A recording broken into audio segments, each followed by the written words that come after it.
طویل اور اہم سورہ البقرہ کی اس گہرائی بھری وضاحت میں آپ کا خوش آمدید۔ دیکھیے، یہ صرف کوئی عام متن نہیں ہے، بلکہ یہ مختلف موضوعات کا ایک ایسا عظیم سلسلہ ہے جو ایمان کی بنیادوں سے لے کر ایک بہترین معاشرے کے قیام تک کا پورا ڈھانچہ فراہم کرتا ہے۔ تو چلیے اس عظیم متن کے چھپے ہوئے خزانوں کو سمجھتے ہیں اور اس کے ہر پہلو پر گہری نظر ڈالتے ہیں۔ اب اس طویل سورہ کو آسانی سے سمجھنے کے لیے ہم نے اسے 6 بنیادی حصوں میں بانٹا ہے: ایمان کی بنیادیں، پچھلی قوموں سے سبق، گائے کا واقعہ، ایک نیک معاشرے کے قوانین، دولت اور صدقہ، اور آخر میں الہی طاقت اور دعائیں۔ اس ترتیب سے ہمارا سفر بالکل واضح ہو جائے گا۔ سب سے پہلے تھوڑا سا پس منظر جان لیتے ہیں۔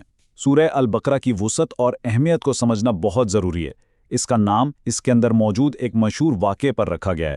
اس کی 286 آیت محض قوانین کا مجموعہ نہیں ہے، بلکہ یہ تو انسانی زندگی کے ہر پہلو کا احاطہ کرتی ہیں، عقائد سے لے کر معاشرتی انصاف تک اور تاریخی واقعات سے لے کر انسانی نفسیات تک۔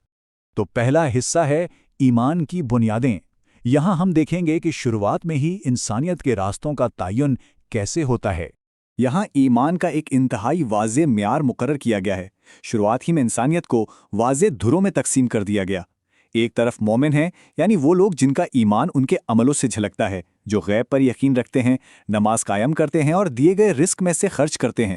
اور دوسری طرف کافر اور منافق، یہ وہ لوگ ہیں جن کے دلوں اور کانوں پر مہر لگ چکی ہے۔ بظاہر تو یہ ایمان کا دعویٰ کرتے ہیں، لیکن حقیقت میں صرف اپنے آپ کو دھوکہ دے رہے ہوتے ہیں۔ ایمان کی اس مضبوط بنیاد کے بعد ہمیں تخلیق کے آغاز کی طرف لے جایا جاتا ہے۔ حضرت آدم علیہ السلام کا واقعہ ہمیں ایک عظیم سبق دیتا ہے کہ غلطی کرنا انسانی فطرت ہے، لیکن اس پر سچی توبہ کرنا اور معافی مانگنا انسانیت کی معراج ہے۔ اس کے بالکل برعکس ذرا ابلیس یعنی شیطان کا رویہ دیکھیں۔ اس نے اپنی بات پر تکبر کیا اور سجدہ کرنے سے انکار کر دیا۔ ان دونوں رویوں کا یہ تصادم ہمیں زندگی گزارنے کا ایک بہت بڑا اصول سکھاتا ہے۔ اس کے بعد ہم آتے ہیں دوسرے حصے پر، پچھلی قوموں سے سبق، یعنی آزمائشیں، کامیابیاں اور تاریخ کے اہم موڑ۔ اب ذرا بنی اسرائیل کی طویل داستان پر نظر ڈالتے ہیں۔ تاریخ گواہ ہے کہ بے پناہ الہی نعمتوں کے ملنے کے باوجود انسانی فطرت کتنی جلدی بھٹک سکتی ہے۔ سوچئے ذرا، فرعون کے ظلم سے بچانے کے لیے سمندر کا پھٹنا اور پھر صحرا کے سفر میں منہ اور سلوہ جیسی آسمانی خوراک کا ملنا، یہ سب عظیم معجزات تھے۔ لیکن جب موسیٰ علیہ السلام کچھ وقت کے لیے دور گئے تو قوم فوراً سونے کے بچڑے کی بت پرستی میں مبتلا ہو گئی۔ یہ اتار چڑھاؤ کسی بھی نئے معاشرے کے لیے ایک انتہائی دلچسپ سبق ہے کہ کامیابیوں کے بعد بھی راستہ بھٹک جانے کا خدشہ موجود رہتا ہے۔ اب آتے ہیں تیسرے حصے کی طرف، گائے کا واقعہ، اور دیکھتے ہیں کہ لوگ خود ہی الہی حکم کو کتنا پیچیدہ بنا دیتے ہیں۔ تو یہی وہ مشہور واقعہ ہے جس پر اس سورہ کا نام رکھا گیا ہے۔ جب بنی اسرائیل کو محض ایک گائے ذبح کرنے کا سیدھا سا حکم ملا تو انہوں نے چپ چاپ فرما برداری کے بجائے غیر ضروری سوالات شروع کر دیے۔ اس کا نتیجہ کیا نکلا؟ احکامات سخت ترین ہوتے گئے۔ پہلے گائے کی عمر طے ہوئی کہ نہ بہت بوڑھی ہو نہ جوان، پھر اس کا ایک چمکدار گہرا زرد رنگ ہونا لازم قرار پایا، اور آخر میں یہ شرط لگ گئی کہ ایسی گائے ہو جس سے کبھی ہل نہ چلایا گیا ہو اور وہ بالکل بے عیب ہو۔ یعنی ضرورت سے زیادہ سوالات کر کے انہوں نے اپنا ہی آسان کام انتہائی مشکل کر لیا۔ اب یہاں پوائنٹ کی بات یہ ہے کہ اس پورے واقعے کا اصل سبق کیا ہے۔ اصل سبق یہ ہے کہ سیدھے اور واضح احکامات کو خود پیچیدہ مت بنائیں۔ ضرورت سے زیادہ بحث اور بال کی کھال نکالنا دین کو آپ پر ایک بھاری بوجھ بنا دے گا۔ سچی ہدایت قبول کرنے کا بہترین طریقہ سادگی اور فرمانبرداری ہی ہے۔ چلیے اب چوتھے حصے کی طرف بڑھتے ہیں، ایک نیک معاشرے کے قوانین، یعنی ایک واضح معاشرتی ڈھانچے کی تعمیر۔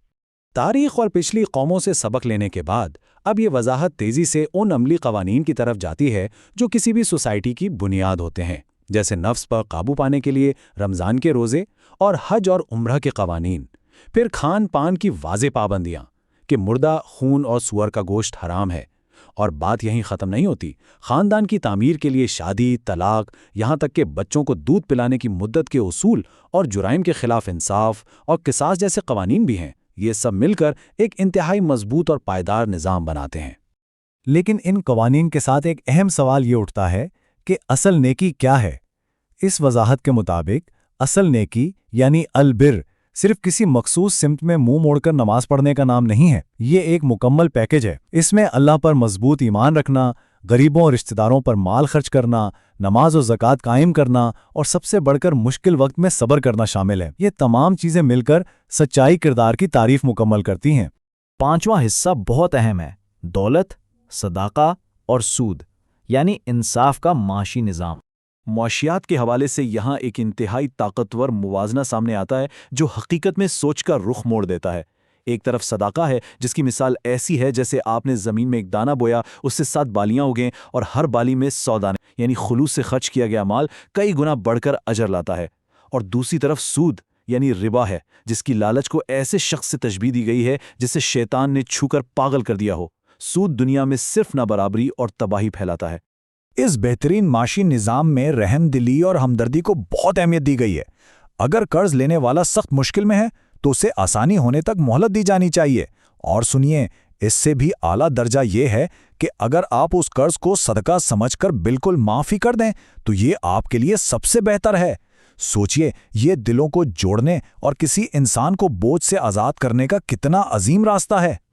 اب آتے ہیں اپنے چھٹے اور آخری حصے پر، الہی طاقت اور دعائیں، جو اس باب کا اصل روحانی عروج ہے۔ معاشیات اور دنیا کے قوانین سے نکل کر اب ہم واپس آسمانوں کی طرف دیکھتے ہیں۔ یہاں ہمیں آیت الکرسی یعنی آیت تخت ملتی ہے جسے قرآن کی عظیم ترین آیت تسلیم کیا جاتا ہے۔ یہ اللہ کی لامحدود طاقت، عظیم علم اور باکمال ذات کا بیان کرتی ہے جسے نہ کبھی اونگ آتی ہے اور نہ نیند۔ یہ کائنات پر مکمل اختیار کو ایسی خوبصورتی سے بیان کرتی ہے جو روح میں اتر جائے۔ آیت الکرسی کے اس عظیم بیان کے فوراً بعد حضرت ابراہیم علیہ السلام کا ایک حیرت انگیز واقعہ بیان ہوتا ہے۔ جب انہوں نے پوچھا کہ اللہ زندگی اور موت پر کیسے اختیار رکھتا ہے، مردے کیسے زندہ ہوتے ہیں، تو انہیں 4 پرندوں کو زندہ کر کے عملی طور پر دکھایا گیا۔ یہ واقعہ تسلی دیتا ہے اور واضح کرتا ہے کہ تخلیق کو واپس زندہ کرنا الہی طاقت کے سامنے بالکل بھی مشکل نہیں ہے۔ اب یہاں ایک انتہائی دلچسپ پوائنٹ آتا ہے۔ اس قدر بے پناہ الہی طاقت اور معجزات دکھانے کے باوجود واضح اعلان کیا گیا ہے کہ دین میں کوئی زبردستی نہیں، ہدایت اور گمراہی واضح طور پر الگ ہو چکی ہیں، اس لیے حق کا انتخاب ہر انسان کو آزادی سے اور اپنی سمجھ سے کرنا ہے، کوئی دباؤ نہیں ہے۔ یہ روحانی آزادی کا اعلان ہے۔ جیسے جیسے ہم اس وضاحت کے اختتام کی طرف بڑھتے ہیں، آخری آیت تمام پیغامات کو ایک خوبصورت عہد اور دعا میں سمیٹ لیتی ہیں۔ تمام رسولوں پر بغیر کسی فرق کے ایمان لانا، الہی ہدایت کو سننے اور ماننے کا مضبوط وعدہ کرنا اور مکمل عاجزی کے ساتھ اللہ کی معافی اور رحمت طلب کرنا، یہ پورے باب کا ایک مکمل نچوڑ ہے۔ اور بالکل آخر میں سورہ البقرہ کی یہ آخری آیات ہمیں ایک عظیم نفسیاتی سکون فراہم کرتی ہے۔ اللہ کسی جان پر اس کی طاقت سے زیادہ بوجھ نہیں ڈالتا۔ انسان جو اچھائی کرے گا اس کا فائدہ اسی کو ہوگا، اور جو غلطیاں کرے گا اس کا نقصان بھی اسی پر ہوگا۔ یہ ایک ایسا تسلی بخش وعدہ ہے جو ہمیں حقیقی احساس ذمہ داری دلاتا ہے۔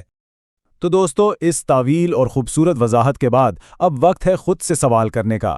ان واضح ہدایات کو سمجھنے کے بعد ہم روحانی توکل، معاشی انصاف اور معاشرتی تعمیر کے ان گہرے اسباق کو اپنی روزمرہ زندگی میں کیسے عمل میں لا سکتے ہیں؟